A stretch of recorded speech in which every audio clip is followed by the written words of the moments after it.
বিশ্ব যেন এক ভয়াল দুঃস্বপ্নে বন্দী। উত্তেজনা, সংঘাত আর অশান্তির কালো মেঘ চারপাশে জমাট বেঁধে আছে। আমেরিকার প্রেসিডেন্ট হিসেবে ডোনাল্ড ট্রাম্পের ফেরার খবর ছড়িয়ে পড়তেই পুরো পৃথিবী যেন কেঁপে উঠেছে। এই খবর শুধু আমেরিকার উপর না, প্রভাব ফেলেছে গোটা পৃথিবীর উপর। কারণ ট্রাম্পের প্রতিটা সিদ্ধান্ত পুরো পৃথিবীর কোটি মানুষের ভাগ্য বদলে দিতে পারে। ইরান থেকে ইসরায়েল, ফিলিস্তিনের গাজা, রাশিয়া থেকে ইউক্রেন, চীন থেকে ভারত, এমনকি বাংলাদেশেও দুর্যোগের কালো মেঘ উকি দিচ্ছে। কি অপেক্ষা করছে বিশ্ববাসীর জন্য? কি অপেক্ষা করছে পুরো মুসলিম বিশ্বের জন্য?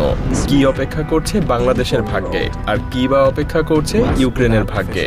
এইসব প্রশ্নের উত্তর জানতে হলে দেখতে থাকুন আগামীর ভবিষ্যতের আমাদের আজকের বিশ্লেষণ। প্রথমেই চলুন জেনে নেই ট্রাম্প ইরানের সাথে কি করতে পারে। ইরান আর ইসরায়েলের মধ্যকার সম্পর্ক এখন এক টকবগে উত্তেজনায় ফুটছে। ইরান পরমাণু শক্তিতে নিজেকে আরো শক্তিশালী করছে, আর এতে করে ইরান ইসরায়েল যেন এক ভয়াবহ যুদ্ধের মুখে এসে দাঁড়িয়েছে। যদিও ইরানের নেতারা এখনও ট্রাম্পের কঠোর নিষেধাজ্ঞার দাগ বয়ে বেড়াচ্ছেন, যা তাদের অর্থনীতিকে বিশাল এক ধাক্কা দিয়েছিল এবং সামরিক শক্তিকেও দুর্বল করে দিয়েছিল।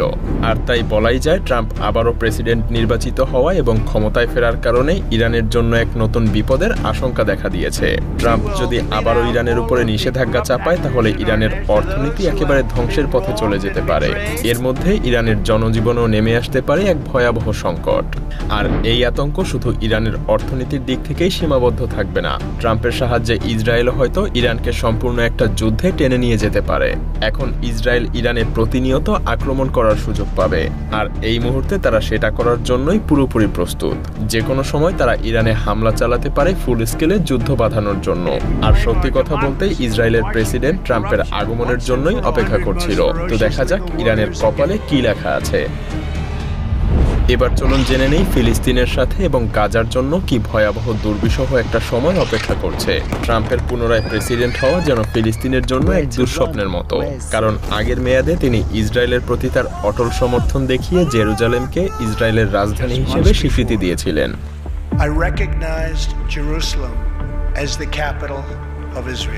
এই সিদ্ধান্ত ফিলিস্তিনিদের মনোবল একেবারে ভেঙে দিয়েছিল। তাদের স্বাধীনতার স্বপ্ন যেন আরো দূরে সরে গিয়েছিল। আর তাই বলাই যায় ট্রাম্প ক্ষমতায় বসা মাত্রই ফিলিস্তিনের জন্য আবারও এক দুর্বিষহ দিনের আগমন ঘটবে। আমরা অনেকেই হয়তো জানি না ট্রাম্প ইভানজেলিক খ্রিস্টান। তিনিও ইসরায়েলের ইহুদিদের মতো বিশ্বাস করেন ইসরায়েল সম্প্রসারণ নীতি। আর তাই বলাই যায় ট্রাম্প এই ক্ষেত্রে বাইডেন প্রশাসনের চাইতে আরো বেশি সাহায্য করবে ইসরায়েলকে। ইসরায়েলের প্রধানমন্ত্রী বেনিয়ামিন নেতানিয়াহুর চোখে ট্রাম্পের এই সমর্থন যেন সোনার হরিণ। সে এই সুযোগকে কাজে লাগিয়ে ফিলিস্তিনিদেরকে একেবারে নিশ্চিহ্ন করে দিতে চাইবে। আর তাই বলাই যায় ফিলিস্তিনি জনগণের জন্য এটা এক অনিশ্চিত ভবিষ্যতের ইঙ্গিত। যদিও বাইডেন প্রশাসনও ইসরায়েলের ধ্বংসযজ্ঞের আগুনে কম ঘি ঢালেনি। এবার চলুন আমরা মধ্যপ্রাচ্য থেকে একটু ইউরোপের দিকে নজর দেই। ট্রাম্পের নতুন মেয়াদে প্রেসিডেন্ট নির্বাচিত হওয়া যেন ইউরোপের জন্য এক দুঃস্বপ্নে পরিণত হয়েছে। কারণ আগের মেয়াদেই তিনি ন্যাটোর ইউরোপের দেশগুলোকে বারবার চাপ দিয়েছেন, তোমরা নিজেদের প্রতিরক্ষায় খরচ বাড়াও, তা না হলে আমি কি করব তা নিজেও জানি না। এই ধরনের কথাগুলো ইউরোপকে বেশ শঙ্কায় ফেলেছিল। কারণ আমাদের অনেকেরই হয়তো অজানা ইউরোপের সব দেশের অর্থনীতি আমরা ঠিক যতটা উন্নত মনে করি ততটাও না। তাছাড়া ডোনাল্ড ট্রাম্পের আবারও প্রেসিডেন্ট হিসেবে ফিরে আসা ইউক্রেনের জন্য হতে পারে এক ভয়াবহ সংকট। ট্রাম্পের আগের মেয়াদে রাশিয়ার সঙ্গে যে তার বন্ধুত্বপূর্ণ সম্পর্ক ছিল তা কারোরই অজানা না।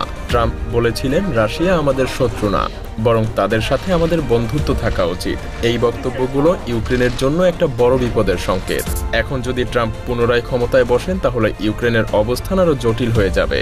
একদিকে রাশিয়া তাদের আগ্রাসী পদক্ষেপ জারি করবে, অন্যদিকে ট্রাম্পের নীতি ইউক্রেনের প্রতিরক্ষা ব্যবস্থা দুর্বল করে দিবে। আমেরিকার সমর্থন কমে গেলে ইউক্রেনের সেনাবাহিনী নিজেদেরকে একা এবং নিঃসঙ্গ মনে করবে, যেন তারা একটা মহাসাগরে একা সাঁতার কাটছে। আর তাই এই সবকিছু মিলিয়ে বলাই যায় আমেরিকার সহযোগিতা না পেলে ইউক্রেন যে কোনো মুহূর্তে পরাজয় বরণ করে নিতে বাধ্য থাকবে। এবার চলুন দেখা যাক দক্ষিণ এশিয়ার দেশ বাংলাদেশের ভাগ্যে কি ঝুলে আছে। এটা সবারই জানা, বর্তমান অন্তর্বর্তীকালীন সরকার ডক্টর মোহাম্মদ ইউনূসের বাইডেন প্রশাসনের সঙ্গে ঘনিষ্ঠ সম্পর্ক আছে। কিন্তু ট্রাম্পের সাথে বাংলাদেশের বর্তমান অন্তর্বর্তীকালীন সরকারের সম্পর্ক কেমন হবে তা নিয়ে প্রশ্ন থেকেই যায়। বিশেষ করে ভারতের সঙ্গে ট্রাম্পের ঘনিষ্ঠ সম্পর্ক বাংলাদেশের জন্য বিপর্যয় বয়ে নিয়ে আসতে পারে।